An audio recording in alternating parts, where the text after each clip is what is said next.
ನಮಸ್ತೆ ಸ್ನೇಹಿತರೆ, ನಾನು ನಿಮ್ಮ ಪ್ರವೀಣ್. ಗುರುಭಕ್ತಿ ಯೂಟ್ಯೂಬ್ ಚಾನಲ್ಗೆ ಸ್ವಾಗತ, ಸುಸ್ವಾಗತ.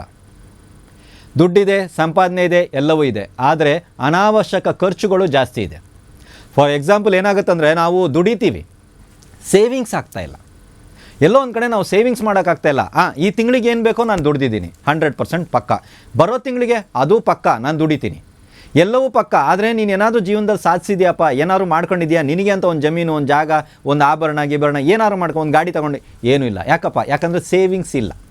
ಗೊತ್ತಾಯ್ತಾ? ಯಾಕಂದರೆ ಇವತ್ತು ಯಾವುದೋ ಒಂದು ವಿವಾಹ ಇತ್ಯಾದಿಗಳು ಮಾತುಕತೆ ಬಂದಾಗ ಜನ ನೋಡೋದು ನಿಮ್ಮ ಹತ್ರ ಏನು ಸೇವಿಂಗ್ಸ್ ಇದೆ, ಏನು ಮಾಡ್ಕೊಂಡಿಟ್ಟಿದ್ಯಾ, ಸ್ವಂತ ಮನೆಯಲ್ಲಿದೆಯಾ. ಮನೆ ಇದೆ ಅಂದರೆ ಅವ್ರು ಕೇಳೋದೇ, ಸ್ವಂತ ಮನೆನಾ, ಬಾಡಿಗೆ ಮನೆನಾ, ಲೀಸಾ. ಬಾಡಿಗೆ ಮನೆಗಿಂತ ಲೀಸಲ್ಲಿದ್ದರೆ ಒಂದು ಸ್ವಲ್ಪ ಮರ್ಯಾದೆ ಜಾಸ್ತಿ, ಲೀಸ್ಗಿಂತ ಸ್ವಂತ ಮನೆ ಇದ್ದರೆ ಇನ್ನೂ ಸ್ವಲ್ಪ ಮರ್ಯಾದೆ ಜಾಸ್ತಿ. ನಿಮಗೆ 2 ವೀಲರ್ ಇದೆಯಾ, ಇದೆ. ಕಾರ್ ಇದ್ದರೆ ಇನ್ನೂ ಸ್ವಲ್ಪ ಮರ್ಯಾದೆ ಜಾಸ್ತಿ. ಅರ್ಥ ಮಾಡ್ಕೊಳ್ಳಿ ಸ್ನೇಹಿತರೆ, ನಮ್ಮ ಹತ್ರ ಇನ್ವೆಸ್ಟ್ಮೆಂಟ್ ಇರೋದು ಮ್ಯಾಟ್ರ್ ಅಲ್ಲ, ನಮ್ಮ ಹತ್ರ ಉಳಿತಾಯ ಇದ್ದರೆ ಮಾತ್ರನೇ ಇವೆಲ್ಲವನ್ನು ಮಾಡಲು ಸಾಧ್ಯ. ನನ್ನ ಹತ್ರ ಇವಾಗ ಸೇವಿಂಗ್ಸ್ ಇದೆ, ನಾಳೆ ಏನಾದರೂ ಒಂದು ಸಮಸ್ಯೆ ಅಂದರೆ ಏನು ಮಾಡ್ತೀರಾ ನೀವು? ನೋ ಪ್ರಾಬ್ಲಮ್, ನಾವು ರೆಡಿ ಇದ್ದೀವಿ. ಕರೆಕ್ಟಾ? ಸೇವಿಂಗ್ಸ್ ಇದೆ, ತೆಗೆದುಬಿಟ್ಟು ಹಾಕ್ಬೋದು, ನಾಳೆ ನೋಡೋಣ, ಮತ್ತೆ ಜೋಡಿಸ್ಕೊಳ್ಳೋಣ ಅಲ್ವಾ? ಸೇವಿಂಗ್ಸೇ ಇಲ್ಲ. ನಾವು ದುಡಿತಾ ಇದ್ದೀವಿ, ಈ ತಿಂಗಳಲ್ಲ, ಬರೋ ತಿಂಗಳಾದರೂ ಎತ್ತಿಡೋಣ, ಆಗಲ್ಲ. ಅದಕ್ಕೆ ಆಚಿನ ತಿಂಗಳು ಎತ್ತಿಡೋಣ, ಆಗಲ್ಲ.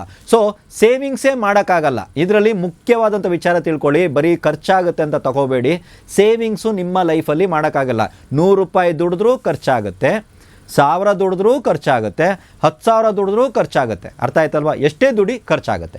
ದುಡಿದೇನೆ ಕೂತ್ಕೋ, ಆವಾಗಲೂ ಖರ್ಚಾಗುತ್ತೆ. ಎಲ್ಲಿಂದ? ಸಾಲ ಮಾಡ್ಕೊಂಡು ಖರ್ಚು ಮಾಡ್ತಾ ಇರ್ತೀರ. ಅರ್ಥ ಆಯ್ತಲ್ವಾ? ಸೊ ಒಟ್ಟಿನಲ್ಲಿ ಸೇವಿಂಗ್ಸ್ ಇಲ್ಲ ಅನ್ನೋರು ಈ ಪರಿಹಾರವನ್ನು ಮಾಡಿ ನೋಡಿ. ಪ್ರತಿ ಬುಧವಾರ ಸಾಧ್ಯ ಆದರೆ ತಿಂಗಳಿಗೆ 1 ಬುಧವಾರ ಆದರೂ ಕನಿಷ್ಠ ಪಕ್ಷ ಮಾಡಿ.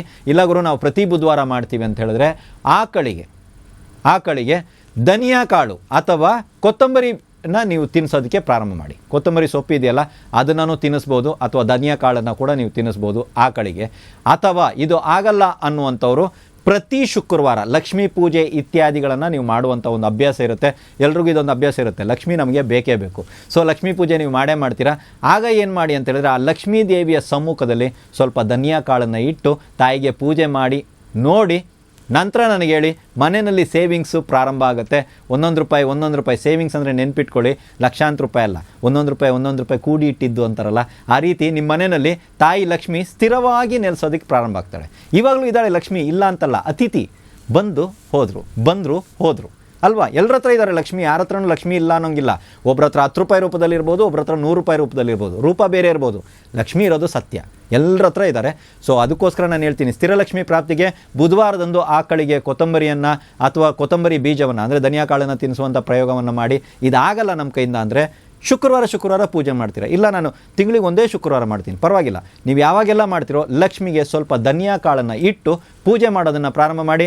ಉಳಿತಾಯ ಪಕ್ಕ, ಸೇವಿಂಗ್ಸ್ ಆಗೋದು ಪಕ್ಕ, ಖರ್ಚು ಕಡಿಮೆ ಆಗೋದು ಪಕ್ಕ ಇರ್ತದೆ. ಇದೇ ರೀತಿಯಾದಂಥ ವಿಚಿತ್ರವಾಗಿರುವಂಥ ಸರಳವಾಗಿರುವಂಥ ಪರಿಹಾರ ಕ್ರಿಯೆಯನ್ನು ತಗೊಂಡು ಮತ್ತೆ ನಾನು ನಿಮ್ಮ ಮುಂದೆ ಬರ್ತೀನಿ. ಅಲ್ಲಿವರೆಗೂ ಎಲ್ರಿಗೂ ಒಳ್ಳೆಯದಾಗಲಿ.